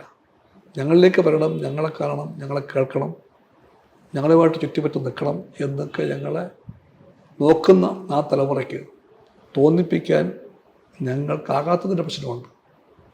അതവരുടെ കുറ്റമല്ല. അപ്പോൾ ആ തലമുറയോട് ഞങ്ങളെങ്ങനെ സംവദിക്കണം? CPIയുടെ സമ്മേളനങ്ങൾ നടന്നുകൊണ്ടിരിക്കുകയാണ് ഇപ്പോൾ. നിങ്ങൾ ഈ ഒരു പ്രശ്നം സെക്രട്ടറി എന്ന നിലയ്ക്ക്, സംസ്ഥാന സെക്രട്ടറി എന്ന നിലയ്ക്ക് താങ്കളിപ്പം ബ്രാഞ്ച് ലോക്കൽ സമ്മേളനങ്ങളൊന്നും പങ്കെടുക്കുന്നില്ലായിരിക്കും. പക്ഷേ ഈ പ്രശ്നം നിങ്ങൾ അഡ്രസ്സ് ചെയ്യുന്നുണ്ടോ? നിങ്ങളുടെ മുമ്പിൽ ഒരു പ്രശ്നമായിട്ട് നിങ്ങളിത് ചർച്ച ചെയ്ത് അടുത്ത തലമുറയിലേക്ക് ഇത് പോകണം എന്നുള്ള സീരിയസ്നെസ് നിങ്ങൾ കാണിക്കുന്നുണ്ടോ? അത് ശരിയല്ല. ഞങ്ങളിപ്പോൾ തീരുമാനിച്ചിട്ടുള്ളത് എല്ലാ നേതാക്കന്മാരും കുറഞ്ഞ പക്ഷം ഒരു 4 അല്ല 5 10 ബ്രാഞ്ച് സമ്മേളനങ്ങളിൽ പങ്കെടുക്കാൻ തീരുമാനിച്ചിട്ടുണ്ട്. ഞാനും പങ്കെടുത്തിട്ടുണ്ട്. ഓക്കെ. പല ജില്ലകളിലായിട്ട് ഞാനും പങ്കെടുത്തിട്ടുണ്ട്. ബ്രാഞ്ച് സമ്മേളനങ്ങൾ ഞങ്ങൾ പോയിക്കൂടാ എന്നില്ല, ഞങ്ങൾ പോകണം എന്നാണ് ഞങ്ങളുടെ തീരുമാനം. ഓക്കെ. പ്രാക്ടിക്കലി പറ്റില്ലായിരിക്കും എല്ലായിടത്തും പോകാൻ, പക്ഷേ ആകാവുന്നിടത്തോളം ഞങ്ങൾ പോകണം. ആ ചർച്ചകൾ കേൾക്കണം. താഴെയുള്ള ബ്രാഞ്ചിലെ സഖാക്കളുടെ അനുഭവങ്ങളെ ഞങ്ങൾ അറിയണം. അവർ പ്രസ്ഥാനത്തിൻ്റെ വളർച്ചയെപ്പറ്റി എന്തെല്ലാം പറയുന്നു, ചിന്തിക്കുന്നു, വിമർശിക്കുന്നു, അത് കേൾക്കണം ഞങ്ങൾ. അതിൻ്റെ സമ്മേളനമാണ്. അതാണ് കമ്മ്യൂണിസ്റ്റ് പാർട്ടി സമ്മേളനങ്ങളൊന്നും പിന്നെ സ്തുതിഗീതം പാടാൻ വേണ്ടിയല്ല, ജയ പാടാൻ വേണ്ടിയല്ല. സമ്മേളനങ്ങൾ ഇത്തരം വിഷയങ്ങൾ പറയാനും കേൾക്കാനും വേണ്ടിയാണ്. ഇത് നടക്കുന്നുണ്ടോ? ഞാനതാ ചോദിക്കുന്നത്. അത് വലിയ അളവിലുണ്ട്. ബ്രാഞ്ച് സമ്മേളനം ആരംഭിച്ചപ്പോൾ ഞങ്ങൾ തന്നെ പറഞ്ഞിരുന്നു ചർച്ചകൾ കുറവാന്ന് പറഞ്ഞു. ഞാൻ ഒരു കോളമുണ്ട് നവയുഗത്തിൽ കമ്മ്യൂണിസ്റ്റ് പാർട്ടിയുടെ സെക്രട്ടറിയുടെ കോളം. അതിൻ്റെ പേര് ബ്രാഞ്ച് സെക്രട്ടറിമാർക്കുള്ള കത്തെന്നാണ്. ആ കത്തിൽ ബ്രാഞ്ച് സമ്മേളനത്തിൻ്റെ ആരംഭത്തിൽ ഞാൻ എഴുതി, സമ്മേളനങ്ങൾ ആരംഭിച്ചു, കുറേ നടന്നുകൊണ്ടിരിക്കുകയാണ്, പക്ഷേ കിട്ടിയ റിപ്പോർട്ട് പ്രകാരം രാഷ്ട്രീയ ചർച്ച കുറവാണ് എന്ന് ഞാൻ ഓപ്പണായിട്ട് എഴുതി. രാഷ്ട്രീയ ചർച്ച കുറവെന്നൊരു കമ്മ്യൂണിസ്റ്റ് പാർട്ടി കൂടെ ഞാൻ പറഞ്ഞു, അതിൻ്റെ കാരണം ആ സഖാക്കളല്ല, രാഷ്ട്രീയമായിട്ട് അവരെ പഠിപ്പിക്കാൻ ഉണ്ടായ ലീഡർഷിപ്പ് ഘടകങ്ങളുടെ പരാജയമാണെന്ന് ഞാൻ അത് എഴുതി. അത് വീണ്ടും ഞാൻ പറഞ്ഞു, സ്വയംവിമർശനപരമായിട്ട് അത് ഏറ്റു പറയുന്നു. രാഷ്ട്രീയമായിട്ട് സഖാക്കളെ പഠിപ്പിക്കുന്ന കാര്യത്തിൽ ഞങ്ങൾക്ക് പറ്റിയ വീഴ്ചയാണ് അതിന് കാരണമെന്ന് അറിഞ്ഞുകൊണ്ട് ഞാൻ പറഞ്ഞു, അത് എത്രയും വേഗം തിരുത്താൻ ഞങ്ങൾ ശ്രമിക്കുമെന്നും പറഞ്ഞു. ആ ശ്രമങ്ങളിലേക്ക് ഞങ്ങൾ തുടക്കം കുറിച്ചിട്ടുണ്ട്. ഇതിൻ്റെ ഒരു പ്രശ്നം കമ്മ്യൂണിസ്റ്റ് പാർട്ടികളുടെ അംഗസംഖ്യയുടെ പ്രശ്നം മാത്രമല്ല. ഞാൻ കാണുന്നത് എൻ്റെ ചെറുപ്പത്തിൽ കമ്മ്യൂണിസ്റ്റ് പാർട്ടിയുടെ ഒരു നേതാവ് ഒരു പ്രസംഗിച്ച് തുടങ്ങുമ്പോൾ ഇപ്പോഴാണ് പ്രസംഗിക്കുന്നതെങ്കിൽ അയാൾ അമേരിക്കൻ തെരഞ്ഞെടുപ്പിനെ കുറിച്ച് പറയും, അയാൾ ഗാസയിലെ ആക്രമണത്തെക്കുറിച്ച് പറയും, അയാൾ റഷ്യയും അമേരിക്കയും തമ്മിലുള്ളതിനെക്കുറിച്ച് പറയും, യൂറോപ്പും അമേരിക്കയും തമ്മിലുള്ള ഇതൊക്കെ കഴിഞ്ഞിട്ട് അയാൾ പിന്നെ മണിപ്പൂരിനെ കുറിച്ച് പറയും, ഡൽഹിയിലെ ജഡ്ജിയുടെ റൂമിൽ നിന്ന് കാശ് കിട്ടി, ഇതൊക്കെ പരാമർശിച്ച് ഏറ്റവും അവസാനം അയാൾ നാട്ടിലെ രാഷ്ട്രീയം പറയുക. ഇതിൻ്റെ അകത്തോട് വലിയൊരു രാഷ്ട്രീയ വിദ്യാഭ്യാസം മനുഷ്യർക്ക് നടന്നിട്ടുണ്ടായിരുന്നു. അതുകൊണ്ട് തന്നെ ഒരാൾ പെട്ടെന്ന് ഒരു വാട്സാപ്പിൽ ഒരു മെസ്സേജ് കിട്ടിയാൽ അതിനെതിരെ ഒരു ഇമ്മ്യൂണിറ്റി, പൊളിറ്റിക്കൽ തോട്ട് ഇൻറ്റേർണലൈസ് ചെയ്തൊരു മലയാളിക്ക് നേരത്തെ ഉണ്ടായിരുന്നു. പക്ഷേ ഞാനിപ്പോൾ കാണുന്നത് കമ്മ്യൂണിസ്റ്റ് നിങ്ങൾ രാഷ്ട്രീയ വിദ്യാഭ്യാസം നാട്ടുകാർക്ക് കൊടുക്കുന്ന പരിപാടി നിർത്തി, നിങ്ങൾ ഏറ്റവും കൂടുതൽ കയ്യടി കിട്ടുന്ന വർത്തമാനം പറഞ്ഞാൽ മതി എന്ന് കമ്മ്യൂണിസ്റ്റ് പാർട്ടിക്കാർ തീരുമാനിച്ചു. ആ സ്പേസിലേക്ക് ഈ ലോകത്തെ മനുഷ്യരുടെ പ്രശ്നങ്ങളെ അഡ്രസ്സ് ചെയ്ത് അവരെ പഠിപ്പിച്ചുകൊണ്ടിരുന്ന കമ്മ്യൂണിസ്റ്റ് പാർട്ടികൾ ആ പരിപാടി നിർത്തിക്കഴിഞ്ഞപ്പം ഇതിൻ്റെ അകത്ത് എല്ലാ മനുഷ്യരുടെയും പ്രശ്നങ്ങൾക്ക് സമാന സ്വഭാവമുണ്ട് എന്ന് പറയുന്ന കമ്മ്യൂണിസ്റ്റ് പാർട്ടിയുടെ പഠിപ്പീരിന് പകരം അപരനാണ് ശത്രു എന്ന് പറയുന്ന ഫാഷിസ്റ്റ് സഖ്യ അവരുടെ വാട്സപ്പ് മെസ്സേജുകൾ പഠിപ്പിച്ചില്ലാണ്ടാക്കിക്കൊണ്ടിരിക്കുന്ന മനുഷ്യരുടെ ഒരു തലമുറ കേരളത്തിൽ പോലും ഉണ്ടായി വരുന്നുണ്ട്. അത് കമ്മ്യൂണിസ്റ്റ് പാർട്ടികളുടെ മാത്രം ഒരു കേരള സമൂഹത്തിന് അതിനെ നിലനിൽപ്പിനെ ചോദ്യം ഒരു കാര്യമായിട്ട് എനിക്ക് തോന്നിയിട്ടുണ്ട്. രണ്ട് അഭിപ്രായം പറയാനുണ്ട് അതിനെപ്പറ്റി. ഒന്ന്, ഞങ്ങളെ പറ്റപ്പെട്ട വിമർശനം ഉണ്ടായിരുന്നു. ഞങ്ങൾ ആദ്യം ട്രംപിനെ പറ്റി പറയും, അമേരിക്ക മുഴുവൻ കറങ്ങും, യൂറോപ്പിലേക്ക് പോകും, പിന്നെ ഗാസയിലേക്ക് പോകും, ഇസ്രയേലിനെ പറ്റി പറയും, പിന്നെ ഡൽഹി മുഴുവൻ കറങ്ങി നോർത്ത് ഇന്ത്യ മുഴുവൻ പറഞ്ഞ് ഞങ്ങൾ കേരളത്തിൽ വരുമ്പോൾ നേരം വെളുക്കും, ഇവിടുത്തെ കാര്യം പറയാൻ ഞങ്ങൾ ഒരുപാട് വൈകുന്നു എന്ന വിമർശനം ഞങ്ങളുടെ തന്നെ സദാക്കൾ ഉന്നയിക്കുമായിരുന്നു, നാട്ടുകാരും പറയുമായിരുന്നു. ആ വിമർശനം കുറേ ശരിയാണ്. ഈ രാഷ്ട്രീയം പറഞ്ഞുവിടാന്നല്ല, അത് പറയേണ്ടത് ഇവിടുത്തെ പ്രശ്നങ്ങളോട് ബന്ധപ്പെടുത്തിക്കൊണ്ട് വേണം. ഞങ്ങൾ പഠിക്കേണ്ട പാഠം അതാണ്. ആ പഠനത്തിൽ ഞങ്ങൾ എത്രമാത്രം വിജയിച്ചു എന്നുള്ള തർക്കം ഉണ്ടാകാം, പക്ഷെ ഞങ്ങൾ കുറച്ച് പഠിച്ചിട്ടുണ്ട്.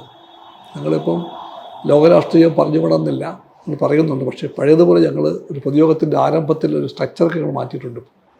ആ മാറ്റം പൊതുവെ ശരിയാണ്. പക്ഷേ ലോകരാഷ്ട്രീയത്തെപ്പറ്റി ഒന്നും പറയാതെ, ദേശീയ രാഷ്ട്രീയം മിണ്ടാതെ, സംസ്ഥാനത്തെ വോട്ടിൻ്റെ കാര്യം മാത്രം പറയുന്ന രാഷ്ട്രീയമായിട്ട് ചുരുങ്ങാൻ പാടില്ല കമ്മ്യൂണിസ്റ്റ് രാഷ്ട്രീയം.